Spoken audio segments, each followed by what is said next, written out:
Hi everyone, how you doing? So tonight I thought I'd do this podcast or video, depending what platform you're watching on, all about improving the resilience of your anxious or reactive dog. Because this was something that, to be honest, until I really got a handle on, I didn't make improvements with Inca. And once I'd got a handle on it, the improvements really just came. And obviously I used essential oils to support that, and it really worked a treat. So I'm going to explain a bit more about that. So I'm Dr. Helen. I'm an A&E doctor and advocate for integrative wellness, as well as an animal aromatherapy specialist. And I love to use essential oils to support the health and well-being of myself and my pets, and helping educate people to do the same for themselves and their family, whether that's human or animal. So if you like what you're listening to, please hit the subscribe or the follow button so I can carry on creating more content, and let me know in the comments what you'd like to know about as well. So would you like to get oils into your life? Why not book in for a free chat with me, or come to one of my classes to find out how oils can support you? Or maybe if you've got oils but you don't know how to use them best for either your health or your pets, that's okay too, as I do general overviews or full consultations depending on your needs. So drop me a message and we can chat about what the best option is for you. And I've actually got a couple of events coming up. I've got the Oil Medics Summit, which is all about a basics class about using essential oils, and that's whether you're a human or an animal. We're going to be covering it both. And I'm working with my buddies, Sabrina, who's a paramedic, Jerry, who's a nutritional therapist, and Wendy, an ICU nurse. And then I've also got another event, which is essential oils to optimize the fitness of you and your dog. So if you are someone who competes in dog sports, so this is a definite class to use. So do look at the link that's going along the bottom. But if you're listening on the podcast, it's www.thehealthfuldoctor.com /WPW links or / events, and then you'll get to those events as well. So calming, we do a lot of calming with anxious or reactive dogs. And, from my point of view, I thought it was all about lots of calming, but not actually making any progress to get Inca to the point where, I wanted her to be. Because as things stood at that particular moment in time, she was just very anxious and we couldn't go for a walk in the park. So I had a calm, but I couldn't push her forward, and couldn't get her to manage the noise or anything like that. And so once I started to understand about resilience, there was a couple of things. I read an amazing book by Sally Gutteridge called let me look at my notes, Inspiring Resilience in Fearful and Reactive Dogs, which is available on Amazon. If you look at my links, actually, if you go to the links that's in at www.thehealthfuldoctor.com /WPW links, I've actually got other things I like for my dogs, and I've listed the book in there. And I really started to understand it. And obviously then I did my level 1 in my year 1 in the dog behavior course I'm doing. And so it all started to come together, and I was realizing how I could use oils to support that as well. And really, we need to work. I was talking a lot about this in my Calm Your Dog for Fireworks Night challenge, which, if you haven't joined it, it's available as a replay. So do pop to my store to get that. But it's about working in the stress continuum, working in the right zone as well, to improve the resilience of our dogs. And so we need to work up the tolerable end of the stress level towards the toxic level, but not spilling over into the toxic level of stress, so that we don't push our dogs over threshold. But we need to do that in order that we can help build their confidence. Because if we just keep them at a normal stress level all the time, we never make any progress, and things just stay the same. And their actual resilience decreases because they're in their comfort zone.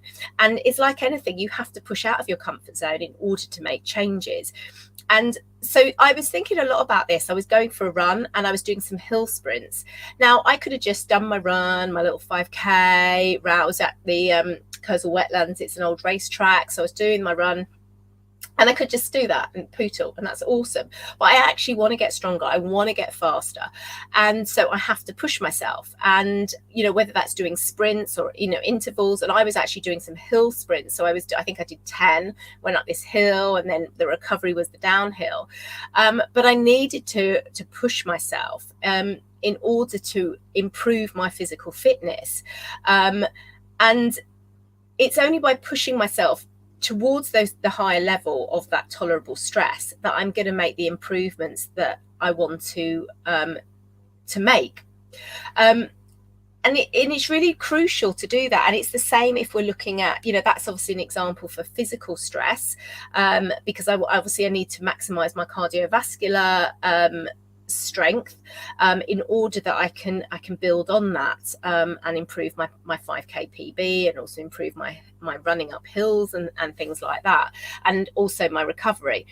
So that's a physical example, but obviously it's exactly the same for our emotions. Now, if I did that whole race, that whole run at a really toxic level and just literally, went for the burn the entire time, I'm going to collapse. I'm probably going to drop dead of a heart attack because I've going to over push myself. And we don't want to do that either. We don't want to be spilling over in a toxic level of stress, but we do need to work at the tolerable level and just improve where we're working in that tolerable level. And a normal level of stress would be something like getting out of bed. It might just be going for a walk. It might just be, to be honest, further up the normal level of stress towards the tolerable stress, it's that 5K run. And then improving that is those hill sprints, the intervals. It's, as I said, it's the same for the emotions, and it's the same when we start doing that with our dogs as well, and helping build that up. And that's the way you make those huge changes, and you're building those new neural pathways. Because if you always do what you always do, you think of a field, you get a path around a field, you continue to walk around the path around the field. Now, if you decided, well, I'm going to go diagonally across the field, but there's no path there, the first time you go across it, you're stepping on grass and the grass is just springing up behind you again. But the more and more you create that new path, the more you get that defined path through it. But it doesn't just happen the first time you go across there. And so doing this is changing the pathways in our brain, so that we are creating new neural pathways for our dogs, and so that they can be comfortable in that new behavior. So for my blind dog Inca, she wasn't comfortable going out in the street, and I needed to create a new neural pathway where she would be comfortable going out in the street. And it takes time. And one of the things I found with the Calm the Dog for Fireworks night was, because we obviously spoke about noise desensitization a lot, and people were like, oh, I've tried these CDs, I've tried noise desensitization on Spotify and things like that. And I was like, okay, so how did you do it? How did you desensitize them to that noise? And, everyone who hadn't had success doing it told me that they'd started a couple of weeks before fireworks night, and they'd put some sounds on and it hadn't worked. And, 2 weeks before fireworks night is not long enough. Okay. And just to put this into context, it took me 8 months with Inca. 8 months. Now, I don't know if you can hear if I'm quiet. So I live in the city centre of Manchester, so I can actually hear traffic. Okay, it's in my house. So there is a level of traffic here anyway, but I had to build her up to going. So she was very comfortable with this level of traffic noise. Okay, but I had to build her up to become closer to it and to be able to manage more sounds that come in at a regular time. And this is actually quite difficult to do with a blind dog because obviously she's scared. But it was all about being slow, and slowly and surely. And so in order to work up, so I needed to work out what her normal stress level was and what she could cope with, and then gradually increase it into the tolerable stress.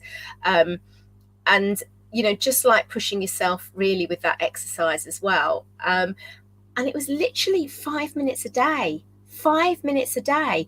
It was started off just walking around the car park where I live, and then we'd go through the door. And I supported her using essential oils. For her, it was cardamom. I've spoken about cardamom a lot. That was the one that worked for her. It was the one that supported her emotions with what she needs. But, we went through some different things. When she had an MR scan, the oil that supported her then was actually rose. So it does really vary. And it will vary from dog to dog, how you do it and how how long it takes you as well. So, you know, if you're doing noise desensitization, you know, you may need to start at 10 seconds. Maybe they'll only cope with 5 seconds of noise, and you're going to have it on the lowest volume. You know, and if the lowest volume is too loud, then you take your dog further away from the stereo, and then you're going to move them further. And that's exactly what I did with Inca. You know, working with the noise, we worked within, you know, we also had metal gates to contend with, so she doesn't like metal. So I used to put oil on the metal gates to build up her positive association with that and build up her resilience. And rose oil would go on the metal gates because she liked rose oil, and then she'd start smelling the rose oil. And she'd start building up her resilience to that. So she doesn't like the smell of metal, and she doesn't like the clang. So she started to get desensitized to the smell of the metal, so she could cope with the smell. And then we'd just sit there and we'd just cuddle, and I'd open and close the gate with my, you know, my little thingy, and it would clang. And then sometimes we'd sit there and a car would come through, and we'd just sit there, we'd cuddle, because she wasn't having treats at this point. She wasn't having treats. And if she wanted to go, we went. But we'd got to the point that she was really comfortable just sitting there and just being still. And it's all about doing this and building up little steps. And when you increase one variable, you always need to decrease others. So you're going to be working really with duration, so how long you're exposing your dog to it, the distraction, what are you using to distract. For Inca, it was actually aroma. We used scent. You're going to be using, you know, the location. So again, I was changing how close she got to the traffic, whether we were inside the gates or outside the gates, what side of the road we were on. And then also the distance to the noise as well. So were we further away? You know, obviously, as we approached the distance to as the traffic was getting louder, we'd spend less time there. And it's the same when we had to build up to go into the park. So the whole thing was this, so that I could walk her to the park. And the park had its own noises. The park has basketball players. The park has skateboarders. The park has the Mancunian Way around the top of it with sirens and things. And I've now created a pretty bomb-proof dog. We can be in the park with basketball players, skateboarders, and sirens, and she's just rolling around on the grass having a good time. But it's because I've really built that foundation of really solid, a really solid basis, really. And it literally was just 5 minutes a day, and then I broke it up into two. I did 5 minutes a day with being out in the street, and then we also did different, I would drive to the park and then slowly bring those two things together. But it was really short periods of time, you know, and I'd take her back to the point at which she could cope. And you know, sometimes, you know, she'd be fine, and then we'd be in the street and she'd be doing really well, and then a bus would go past, and it would be like, and she sits down and she lifts her paw, and that's, I've had enough now. And I wouldn't just take her home. I would comfort her and see how we do, and we'd see if we could just sit it out for a couple of minutes and move on. Sometimes we had to move back, but I didn't just go, okay, you're scared, we'll go, because every time we'd done that in the past, we didn't get any further. And you know, she was comforted with me. Once she had me comforting there, she was all right. So I wasn't pushing her into a toxic stress, but I was just you know, helping her feel secure in that space as well. And then we would either go home or we'd continue our walk and just go. And you know, sometimes it's a bit of backwards and forwards, but it really, really makes a difference. And you know, essential oils were really crucial for doing that. So just takes your time. And you know, when I've found that where this hasn't worked for people, certainly with the noise desensitization, it's purely because people are expecting it to happen too quickly. And it took me 8 months. And that's probably it may be longer than some dogs need. It may be a shorter time than some dogs need. You know, it is hard with traffic and blind dogs. If you have got a blind dog, it is hard to do because it's so unpredictable. And especially when a dog that hasn't got a visual, I suppose, frame of reference for it as well, it's going to be harder because they can't compute that. They haven't got what that means, like a path, a pavement. And I was thinking about it, and walking along the street, they haven't got a visual representation of that. It's just sound, and they can't maybe put it into any kind of context, but it does work. And just very, very small periods of time, often it's the compound effect with this. So I hope that's been helpful. Let me know what you think. Let me know if you've got any questions. Do hit follow and subscribe to my channel, and I'd love it if you'd leave me a review. That would be really great. But do drop your comments. Let me know if you want to explore this in more detail, because it's something I'm really fascinated about. Inka has fascinated me with so many things that she's doing, so much progress that we're making as well with her. I've got more things I'm going to be talking to you about using scent to support dogs as well, because it's just great. Inka's just a great teacher for me as well, and for others, because being blind, she's really making me explore different ways to support anxious and reactive dogs. So let me know how you get on. As always, I'd love to hear your comments, and as I said, anything you would like to have covered. So stay safe, everyone. Stay well. Bye.